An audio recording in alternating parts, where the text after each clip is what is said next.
Bonjour à tous, c'est Julien du blog Ça sert à quoi. Aujourd'hui, on va découvrir un produit qui a beaucoup fait parler de lui, notamment lors de l'IFA à Berlin, comme j'ai pu le découvrir là-bas. C'est le vidéoprojecteur à ultra courte focale, résolution 4K de chez Jimmy, le Aura 2.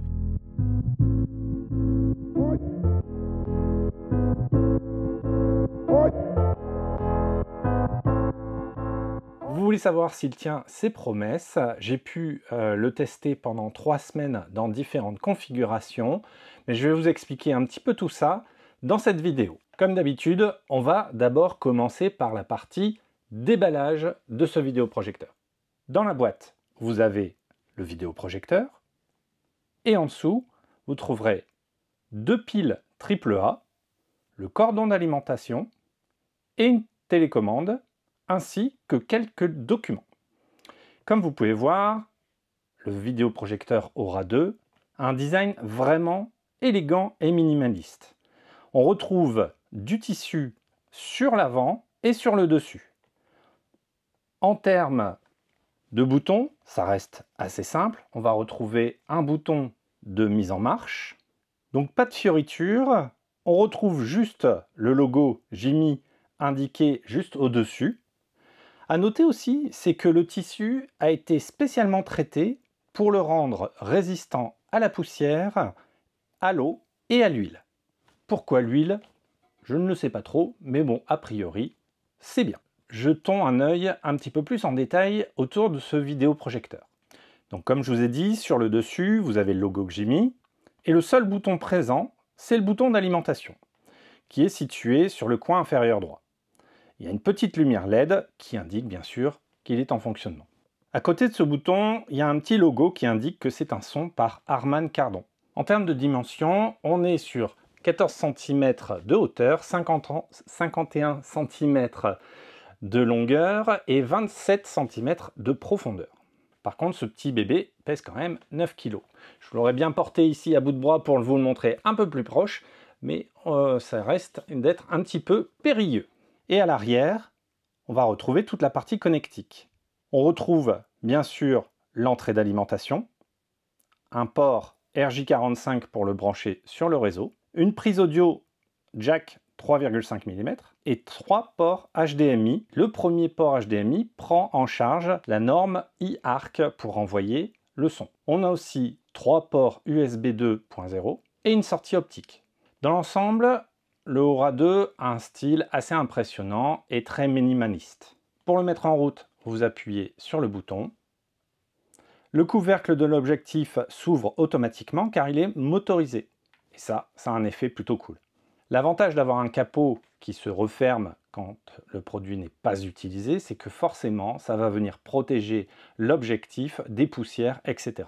En termes de configuration et d'utilisation, et là, un peu comme toutes maintenant les télés qui possèdent Android TV ou Google TV à l'intérieur, vous allumez le produit et vous êtes guidé pas à pas pour faire la configuration. C'est vraiment un jeu d'enfant de configurer cet Aura 2. Je vous mets quelques images de la configuration, comme je vous montre, c'est vraiment pas à pas. Vous allez pouvoir vous connecter sur Internet en ayant choisi bien sûr la langue auparavant. Et on retrouve quelques applications de base. Bien sûr, on a un Play Store, le Play Store officiel de chez Google, qui va permettre de pouvoir rajouter des applications sur le système Android.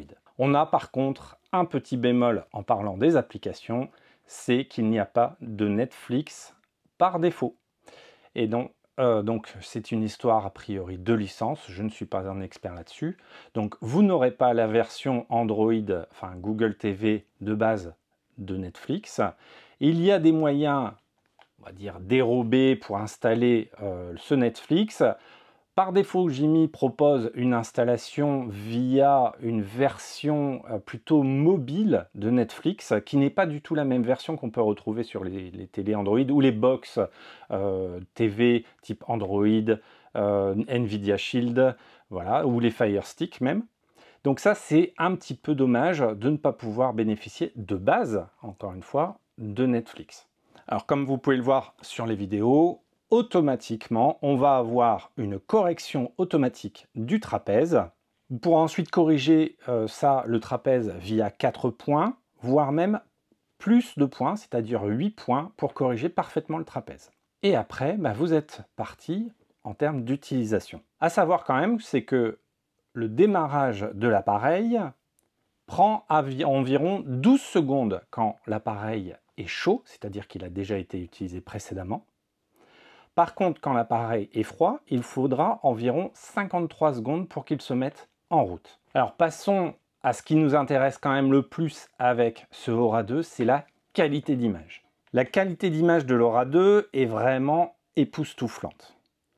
On a une résolution 4K de 3840 par 2160. C'est une image en 16 neuvième.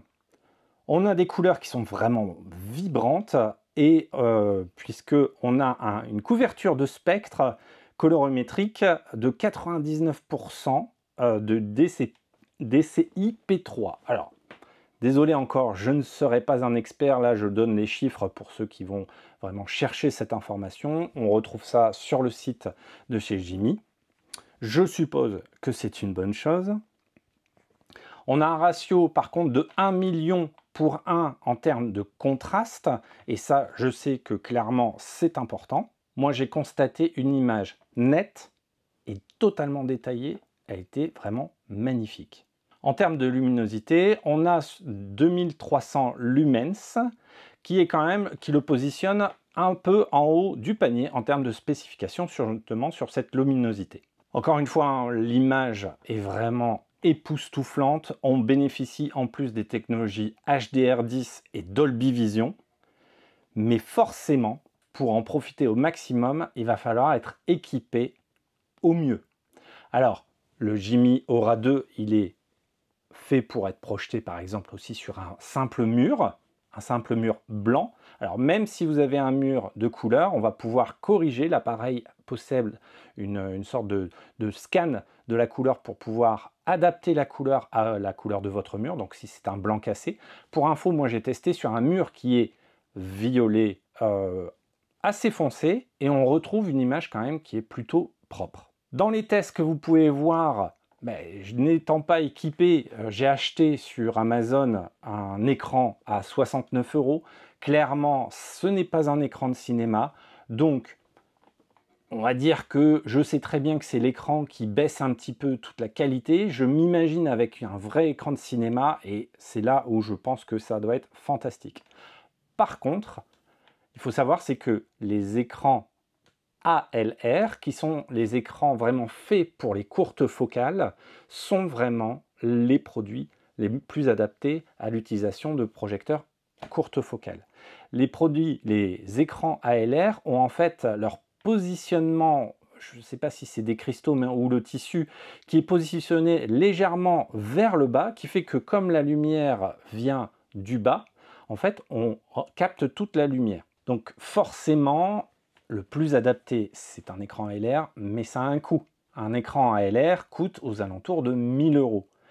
On reviendra sur le prix plus tard de ce vidéoprojecteur, mais ça commence à chiffrer. Bon, encore une fois, pas besoin d'avoir un écran ALR pour en profiter quand même un maximum, comme vous pouvez voir ici sur les vidéos. Alors, encore une fois, j'ai filmé ça avec ma Pocket 3, mon Osmo Pocket 3. Forcément, je ne suis pas équipé pour refilmer correctement un écran de vidéoprojection, donc vous m'en excuserez un petit peu si, on va dire, ma vidéo ne rend pas hommage à la qualité d'image perçue vraiment en réel, mais en tout cas, vraiment, pour en avoir profité avec toute ma famille, c'est vraiment impressionnant.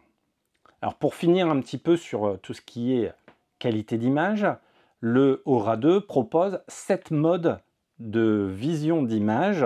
Donc les 7 modes d'image, pour donner une meilleure idée un petit peu, on a à voir le mode film qui permet un rendu un peu plus naturel et les contrastes beaucoup plus brillants. C'est quand même pour moi ce mode qui fait ressortir le mieux la qualité d'image de ce vidéoprojecteur. Et encore une fois, on n'a pas besoin de regarder un film pour profiter de ce vidéoprojecteur. On peut très bien tout à fait utiliser les services de streaming. Alors, je ne vais pas dire Netflix, Disney, Amazon Prime, même YouTube. Vous pouvez regarder mes vidéos sur ce vidéoprojecteur et vous en profiterez vraiment au maximum. Alors dans les scènes sombres, justement, au niveau du noir, ça c'est important puisque projeter du noir c'est un peu plus compliqué, justement on a des petits halos, ben, c'est vraiment assez décent. Moi j'ai déjà été équipé de vidéoprojecteurs et franchement, bon alors pas de 4K à l'époque, hein, je n'avais pas encore, ce n'était pas encore vraiment sorti, et là vraiment le Jimmy s'en sort vraiment très très bien. En termes d'usage, vous allez me dire, un vidéoprojecteur, c'est pas adapté aux jeux vidéo. Eh ben, détrompez-vous, puisque le Jimmy Aura 2 propose un mode faible latence qui va permettre de profiter au mieux des jeux vidéo. Je vous montre un petit peu, on a profité de ma PlayStation 5 pour jouer à Astrobot, pour jouer à Spider-Man, pour jouer à Gran Turismo, et c'est vraiment assez sympathique. Donc, la PlayStation connectée en HDMI, on retrouve une image 4K. Alors, par contre, on n'aura pas du 120 Hz, puisque malheureusement, les ports HDMI sont en 2.0. Donc, on va être bloqué à du 4K 60 Hz. Ça, c'est un petit peu le point faible, c'est qu'il ne va pas vraiment profiter de toutes ces consoles nouvelle génération. Par contre, en mode vidéo, vraiment quand vous activez tout, vous allez avoir le taux de rafraîchissement variable, VRR, ou le mode faible latence, comme je l'ai dit, qui s'appelle le ALLM, et bien sûr, pour tout ce qui est image, le Dolby Vision. Pour bénéficier de ce mode ultra faible latence et faible latence, il faut bien sûr activer le mode jeu dans le vidéoprojecteur, donc c'est les modes de réglage par défaut que l'on va pouvoir sélectionner. Donc comme je vous ai dit, on a profité en famille de pas mal de jeux, et les derniers jeux qu'on va retrouver sur la PlayStation 5 est vraiment le rendu, l'expérience de jeu est vraiment incroyable. On a vraiment une immersion qui est totale, l'image qui est spectaculaire, et tout ce qui est couleur, etc. Pour le peu que vous soyez vraiment dans la pénombre, voire même dans le noir total, c'est impressionnant. Alors on a pu quand même aussi faire un test, comme je vous ai dit, tout ce qui est Spider-Man, Astrobot, même Gran Turismo, ça reste acceptable pour un vidéoprojecteur. Encore une fois, ce n'est pas un produit de gaming. On a noté sur plutôt les jeux type FPS, alors mes enfants sont un petit peu sur Fortnite, il y a ce petit décalage de quelques millisecondes qui fait que sur ces jeux-là, je ne vous le conseillerais pas. On a beaucoup parlé de l'image, mais qu'est-ce que vaut le son de chez Harman Kardon? Donc ce qu'il faut savoir, c'est que le Aura 2 dispose de 4 haut-parleurs de 15 watts, offrant un son à 2 canaux grâce à des haut-parleurs intégrés de chez Harman Kardon, pour une puissance donc totale de 60 watts. On a une prise en charge du DTS, du Dolby Atmos, pour vraiment une expérience audio assez impressionnante. Je l'utilise encore ce mot, mais vraiment c'est bluffant. Bluffant aussi de puissance, mais il suffit de ne pas mettre le son très fort pour entendre très correctement. Et si vous voulez vous prendre une claque, là vous montez le son. Et d'ailleurs c'est même impossible de dépasser les 50%, ça sera beaucoup trop élevé. Rien à voir avec l'expérience audio que vous allez avoir d'un produit intégré comme une télévision, même avec une petite barre intégrée dans les télévisions comme il y a chez TCL et autres.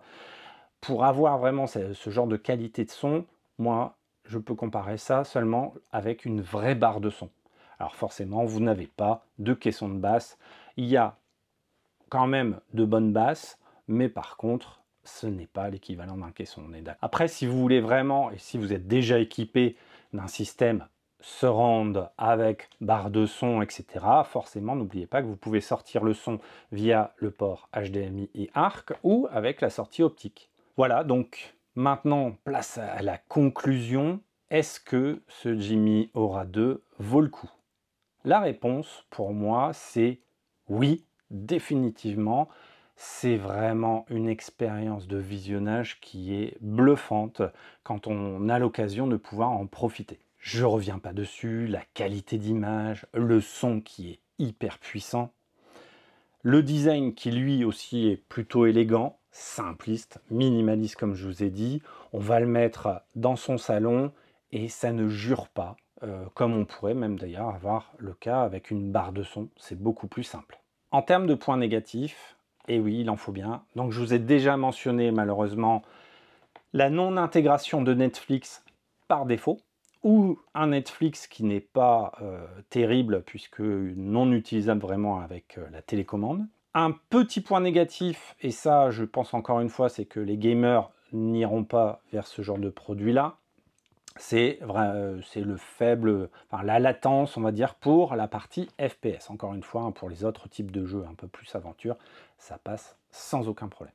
Et le dernier gros point, bah, c'est tout simplement le prix, puisqu'on est sur un produit qui est quand même à 2900 €, je crois même 2990 €. Alors, c'est un budget, ça ne sera pas le plus cher des produits qu'on va retrouver dans ce genre de gamme-là. Jimmy est quand même assez coutumé d'avoir des produits qui sont relativement en bon rapport qualité-prix, j'allais pas dire bon marché, mais bon rapport qualité-prix.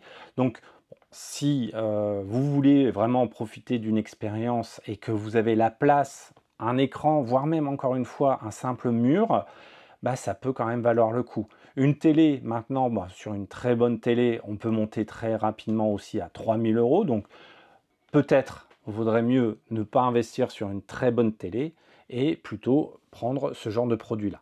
De toute façon, vous n'aurez pas la même expérience avec une télé, puisque là encore, de base, c'est vrai que je ne l'ai pas précisé, on a minimum une taille d'écran de 90 pouces.